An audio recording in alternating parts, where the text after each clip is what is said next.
Welcome back to Book Club. Today we are going to finish up our Agatha Christie and move on to our Kerry Greenwood. So, when we come back.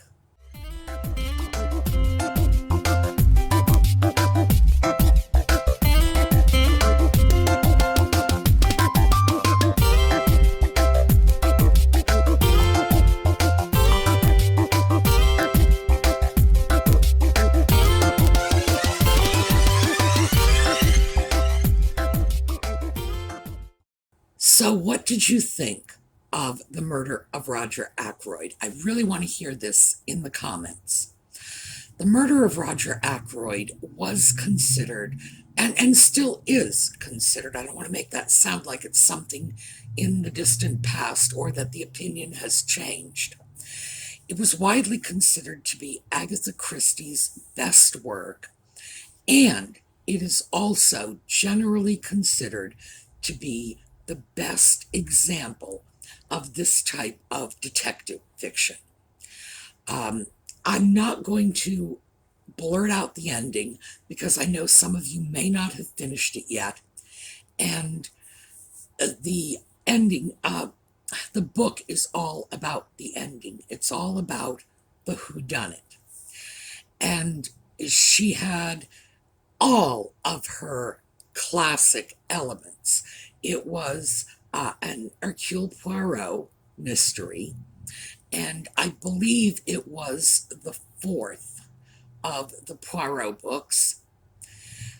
It's set in a manor house in a country village. It's a locked room mystery. There's this large cast of characters, all of whom have a motive, most of whom are pretty despicable. Christie loved despicable characters. When you read, if you read enough Agatha Christie, and I binge read the stuff in order to prepare for these videos, because I was always kind of light on Agatha Christie. I had read a few of her novels, but she wrote something like 70 or 80 of them, plus short stories and plays and whatnot. She was rather prolific. But when you read enough of it, Christie, some things just sort of jump out at you. One of the things is that none of her characters are very likable. In general, you walk away saying, ew, or I'm really not sorry to find that this person is dead. They were just not exceptionally nice people. Now, that's something that was very interesting in Christie's work, because until then, most fiction was about very good people encountering very bad people. You know, the good guys really were wearing the white hats, and the bad guys really were wearing the black hats and twirling their little mustaches. You know, aha, you can't pay the rent, I shall foreclose on your miserable little crofter's shack. That was just the way it was. Christie brought another dimension to it by basically saying, everybody's flawed. There's no such thing as a perfect character. And that comes across strongly in her Poirot series, because Poirot is a brilliant detective. He always gets the answer in the end, but he is vain and conceited and just very self-obsessed, and he's seriously OCD. And as the Poirot novels progress, you see him becoming more and more OCD over time. Christie didn't have the terminology for that, but she made a point of portraying Poirot as straightening all the little figurines on the mantelpiece and, pushing in the books so they're all even. That symmetry was very important to him, and a lack of symmetry drove him nuts. So this is interesting because although we saw some similar issues with Sherlock Holmes, most of us missed it. For example, quick, Watson, the needle. All right, Sherlock Holmes was a cocaine addict. And by the way, it's quite likely that Arthur Conan Doyle played with cocaine. No one really had a clear sense of the dangers of drugs in those days, and certainly the use of cocaine was not illegal, mostly because the whole concept was too new. But in general, your good guys were very good, your bad guys were very bad, and there wasn't a lot of common middle ground. Poirot, yeah, very flawed character. Fussy little dapper man pushing at the figurines to line them all up. And his Watson, his Captain Hastings, is rather slow-witted, and that's probably the nicest way you can define Hastings. Slow-witted,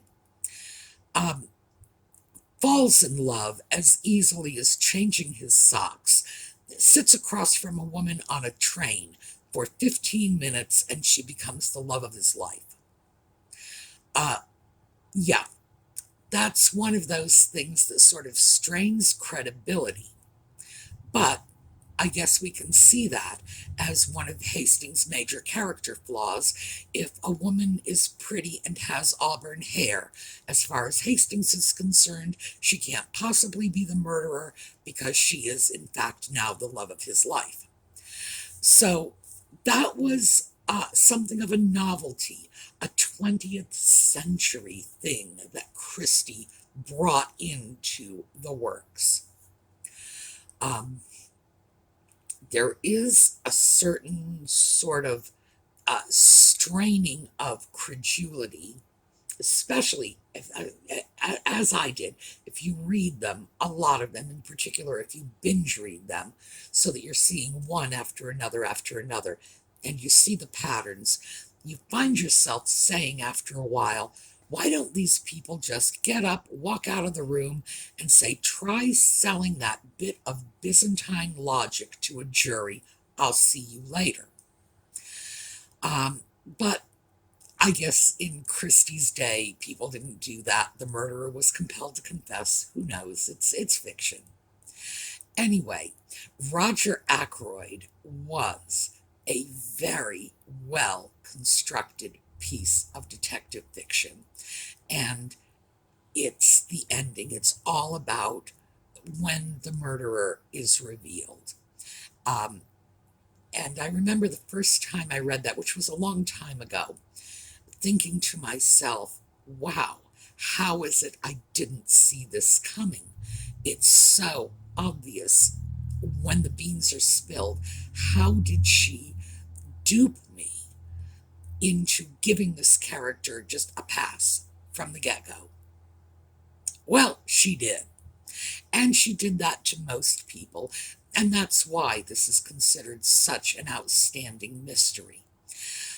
Even if you don't like Agatha Christie, and let's face it, we're throwing these books out so you can find out if you like something, if you want to read more. If you do like Christie and you want to read more, there are another 80-some books, plays, short story collections for you to read.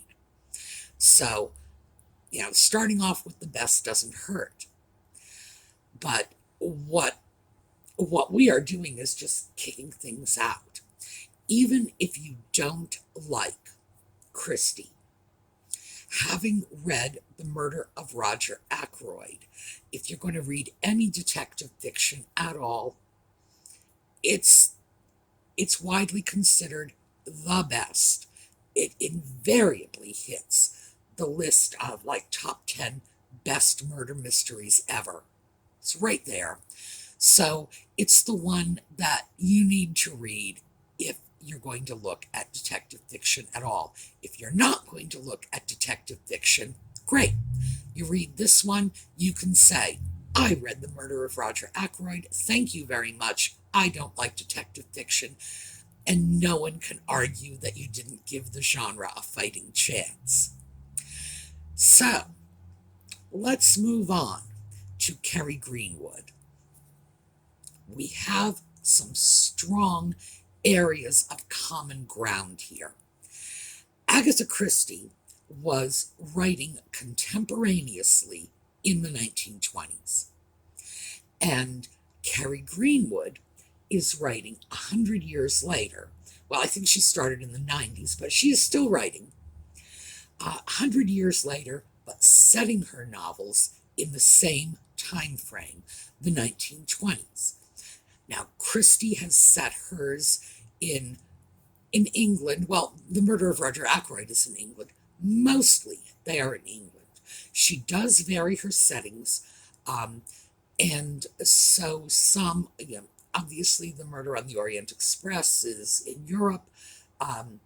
There were several, I believe, that were set in the Middle East, in Egypt, because Christie's second husband was an archaeologist, and she spent time in Egypt, which was a very fashionable thing to do in the first part of the 20th century. The excavation of Tutankhamun's burial site was just this wildly romantic thing that captured all of the news attention, and it was just incredible. And of course, there were some very important archaeological excavations as well, including Nineveh, which was later, but still staggering in terms of its impact on the field and its ability to capture the public imagination. So, Christie, though, is best known for her English country house mysteries. Now, Kerry Greenwood is not setting hers in England. She sets her works in Melbourne, Australia, in a little sort of section of Melbourne called St. Kilda. And I should mention, and for those of you who do not know, I am a storehouse of weird Australian trivia. There was no St. Kilda. No St. Kilda. Nothing even close to St. Kilda. St. Kilda in Australia was named after a boat. The boat was named after a town in Scotland, and the town in Scotland was not named after a saint. Kind of bizarre, but the fictional detective of Kerry Greenwood's 1920s Melbourne is Phryne Fisher, a young flapper. She's in her 20s, well, her late 20s, but she's in her 20s. She's a flapper, and she has decided to become a lady detective out of boredom. Oh, I should mention, she is the Honorable Phryne Fisher. And if you read all of the Phryne Fisher books, one of the things that strikes you very quickly is there is no Bible. Now, what do I mean by Bible? The Bible is something that is used in like television series, sort of when they are continuing saga dramas, nighttime soaps, so to speak, Dallas Dynasty, that sort of thing. It is the core of information that has already been established as a fact.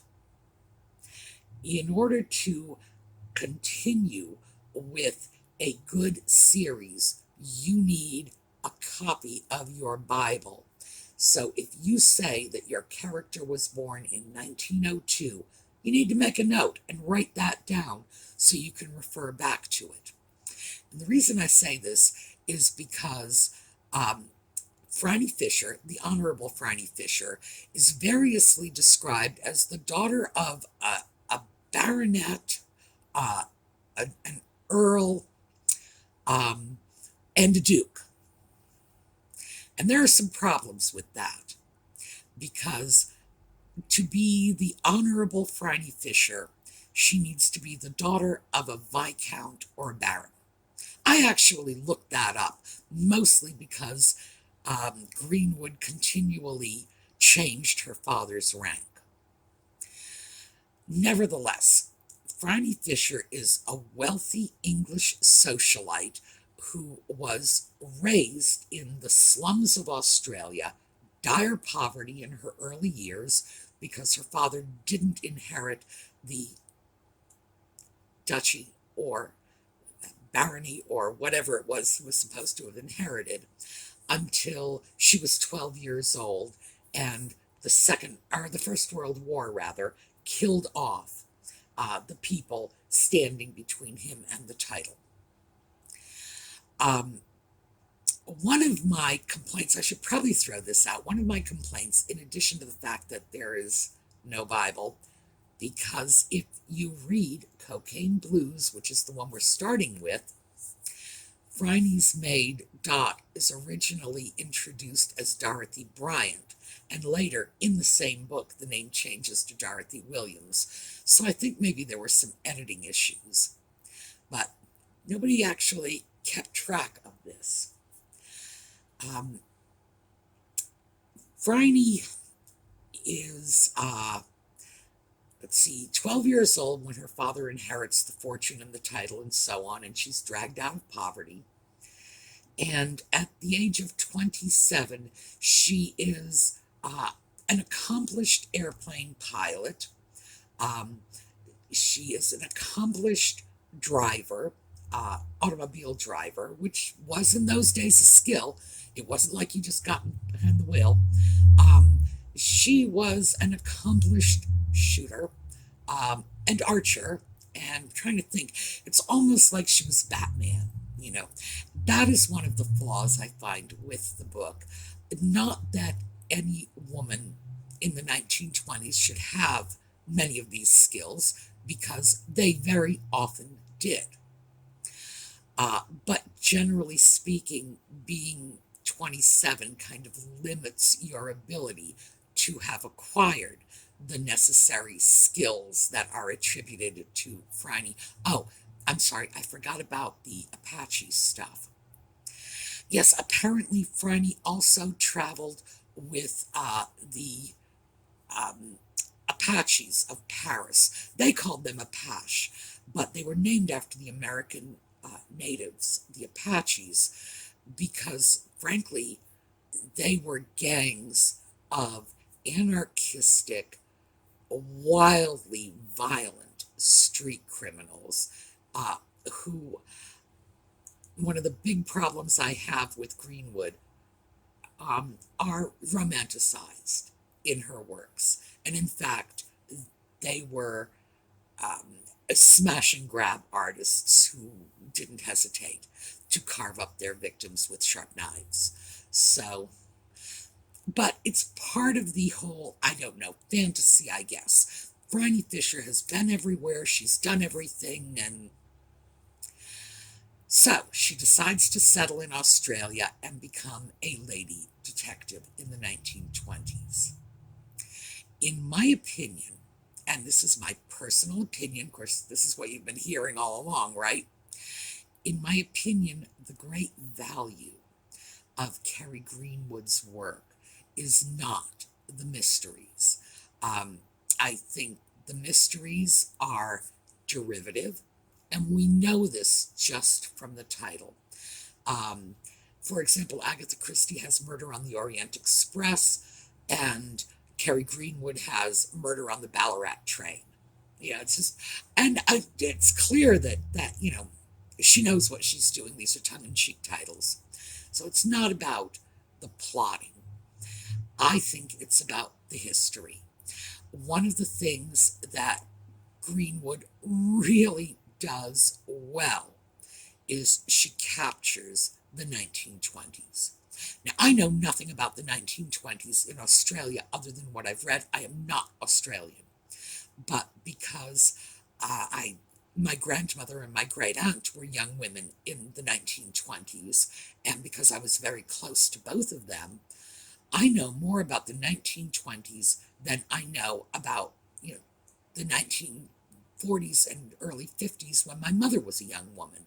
Um, and that's really true. I know more about my grandmother's time than my mother's time. And she's really spot on in so many ways.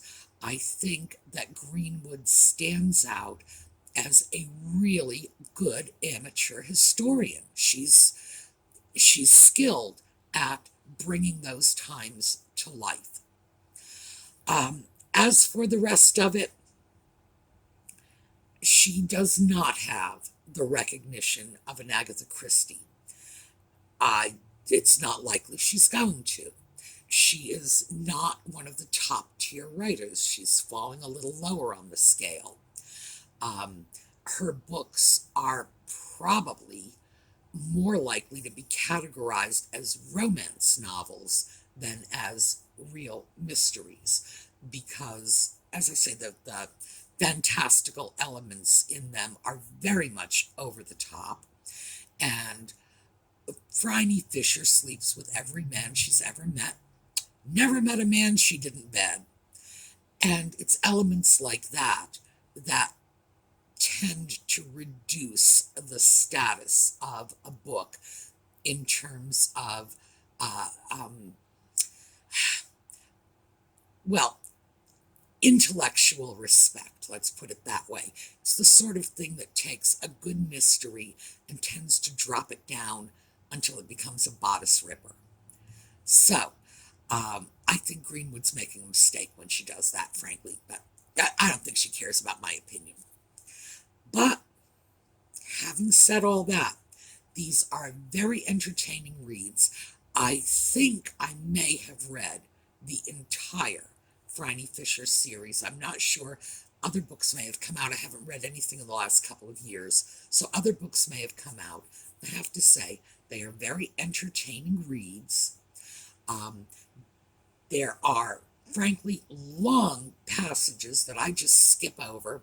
It's like, yep, Miss Phryne's still sleeping with this guy. Is she still sleeping with this guy? Okay, now we're back to the plot again. And that's what I do, because I don't think Greenwood handles sex very well. Unfortunately, she handles sex very much the way male writers do, which means they get it all wrong. She's a woman. I don't know how that happens. But nevertheless, it's not something I would ever recommend to a young person because I believe that the sex is a little too gratuitous and not the sort of thing that I think would serve to enhance a young person's view of sexual relationships, romantic relationships, social relationships. But remember, I too am a product of my generation, so I am not going to be as open to this sort of thing as younger people might be. All right, having said all that, we are starting with Cocaine Blues. This is the introductory book. This is where we meet Phryne, we find out who she is, and we establish Phryne Fisher in Melbourne, Australia, in her lady detective activities. We meet the characters that will later populate the series of books, and some of them are very good. Mostly, as I say, it's the history. We very quickly meet her friends, Cess and Bert, who are Red Raggers, which is to say they are Australian communists. And being a communist in Australia in the 1920s was not what it was in the United States in the 1920s. Politically, things were very different. We were very anti-communist for a number of reasons, and they were strictly political. But keep in mind, we didn't have a king, so we didn't have very much to rebel against. They did. So I'll give them all the space in the world to be socialists, communists, revolutionaries, anarchists, whatever. Cess and Bert are Australian dock workers who are communists, and they're entertaining characters. We meet Dr. Macmillan, and we meet her very early on, who is a Scottish doctor who had to fight her way into medical school and fight her way into the right to practice medicine at a hospital in the 1920s. Our situation was somewhat different in the United States. We had women doctors from a much earlier period, and by the 1920s, although I'm not going to pretend that female doctors in the United States were as commonplace as leaves on trees, we did have female doctors, and they didn't have trouble practicing in hospitals or establishing private practices, and in general, they had a slight advantage over men when it came to establishing practices as obstetricians or pediatricians. Not quite the way it is today, but it wasn't as stigmatized in the US, or as difficult to become a doctor as it clearly was within the large British Commonwealth. So, having said that, that's our layout. Phryne goes off to Australia and begins solving crimes. So, I do not have a link to a free download of this. The writer is alive. The books are still being sold. I can say that they're very easy to get your hands on. And once again, we're not looking at anything that can't be had for less than $10 through Amazon or can't be obtained through a local library, because I don't want to make this a ridiculously expensive thing where you have to go off and spend a fortune on books. This is supposed to be fun, not supposed to bankrupt you. So that is our introduction to Phryne Fisher, and next week let's see if we can get through the first half of Cocaine Blues. In particular, watch for what Greenwood does best. Watch how she sets the scene. Watch how she describes the clothing, the household appliances, the way people live their lives in 1920s Australia, because she's really very, very good at that. All right, I will see you all tomorrow for all of our regular thrift shopping stuff, and I'll see you next week when we come back to Cocaine Blues Part 2.